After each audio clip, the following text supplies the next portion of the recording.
గుండె దడ వచ్చే వాళ్ళలో కొంతమందికి సూప్రా వెంట్రికులర్ టెకికార్డియా అనే కండిషన్ ఉంటుంది. ఎప్పుడవుతుందంటే వాళ్ళకి సడన్గా గుండె బాగా వేగంగా కొట్టుకోవటం 160 నుంచి 220 సార్లు కొట్టుకుంటూ ఉంటుంది.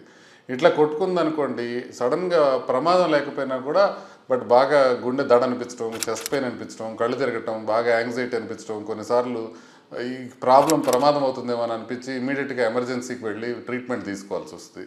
ఇప్పుడు దాకా ఉన్న ట్రీట్మెంట్ ఏంటంటే, అట్లా ఉన్నప్పుడు ఇంజెక్షన్ ఒకటి ఇస్తారనమాట. హాస్పిటల్లో అడినోసిన్ అనే ఇంజెక్షన్ ఇస్తారు.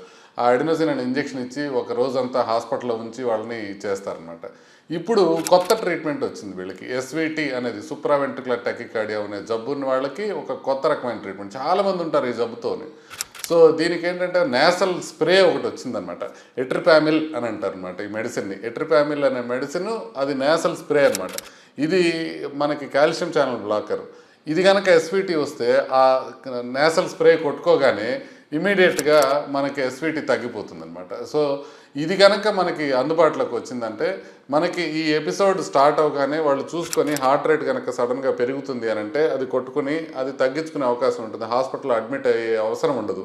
ఇప్పుడు దీనికి ఎస్విటి అనే దానికి నార్మల్గా ట్రీట్మెంట్ ఎట్లుంటుందంటే, గుండె లోపల ఎక్కడైతే అబ్నార్మల్ వైరింగ్ సిస్టమ్ ఉందో ఆ సిస్టమ్ని మనం ఈపీఎస్ ఆర్ఎఫ్ఏ అనే ట్రీట్మెంట్ ద్వారా దాన్ని తొలగించేసే అవకాశం ఉంటుంది.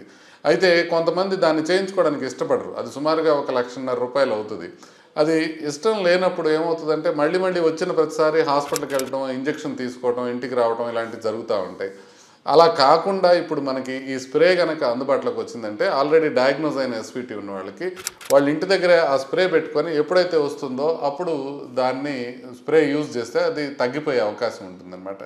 సో ఎప్పటికి యుఎస్ ఎఫ్డిఏ ఈ వారమే దాన్ని యాక్సెప్ట్ చేసింది, దాన్ని ఎట్రిపామిల్ నేసల్ స్ప్రేని.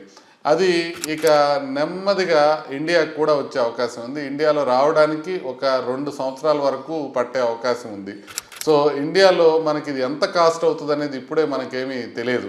కానీ ఇది ఒక అద్భుతమైన అవకాశం కిందే భావించాలి మనం. గుండె దడ వచ్చిన వాళ్ళకి, ఎస్పెషల్లీ ఎస్విటి అని డయాగ్నోజ్ అయిన వాళ్ళకి, వాళ్ళు కనుక ఈపీఎస్ఆర్ఎఫ్ఏ చేయించుకోవడం ఇష్టం లేకపోతే ఈ స్ప్రే ఒకటి పెట్టుకోవాలి. చాలా వందల పేషెంట్లు నా దగ్గరే ఫాలోఅప్లో ఉంటారు. అనేక మంది కార్డియాలజిస్టుల దగ్గర ఈ ప్రాబ్లంతో అనేక మంది పేషెంట్లు ఉంటారు.